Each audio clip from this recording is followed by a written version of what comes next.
Кніга Йова, раздзел 33. Дык пачуй, Йове, прамову маю, і выслухай усе словы мае.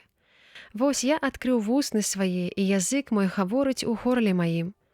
Ад шчырага сэрца мае словы, і чыстую праўду кажуць вусны мае. Дух Божы учыніў мяне, і подых усімагутнага ажывіў мяне. Калі можаш, адкажы мне, падрыхтуйся перада мною і падыміся. Вось жа я, як і ты перад Богам, ды і з таго ж самага бруду аддзелены і я.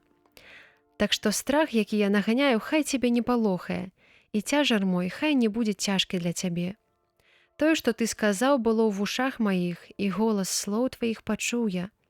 Чысты я, без граху, беззаганны, і няма правіннасці ўва мне.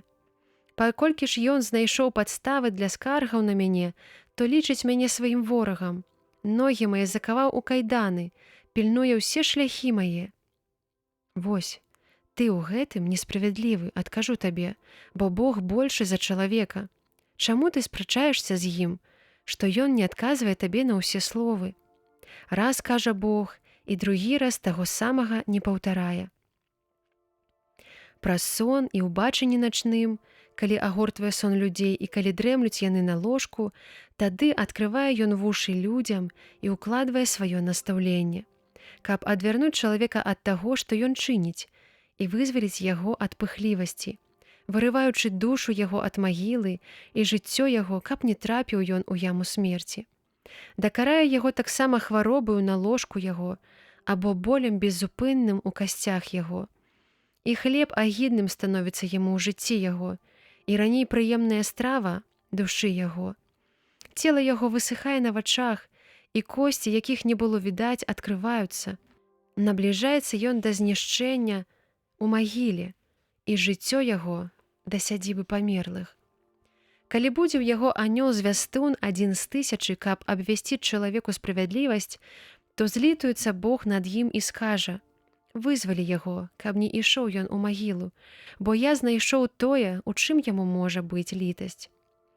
Расквітнее цела яго лепш, чым у маладосці, і вернецца ён у дні юнацтва свайго. Ён будзе маліць Бога, і Бог будзе спагадны да яго, і ўбачыць твар яго радасным, і верне чалавеку яго справядлівасць. Спявае ён людзям і кажа: я зграшыў і парушыў справядлівасць, але я не адплачана мне. Ён вызваліў душу маю, каб не трапіла ў магілу, але жывучы бачыла святло. Вось, усё гэта робіць Бог 2 і 3 разы з чалавекам, каб адвесці душы іх ад магілы і прасвятліць святлом жывых. Зважай, Йове, і паслухай мяне, і памаўчы, пакуль я гавару. Калі ж маеш што сказаць, адкажы мне, гавары, бо хачу, каб ты аказаўся справядлівым. Калі ж не маеш, то паслухай мяне, маўчы, і я навучу цябе мудрасці.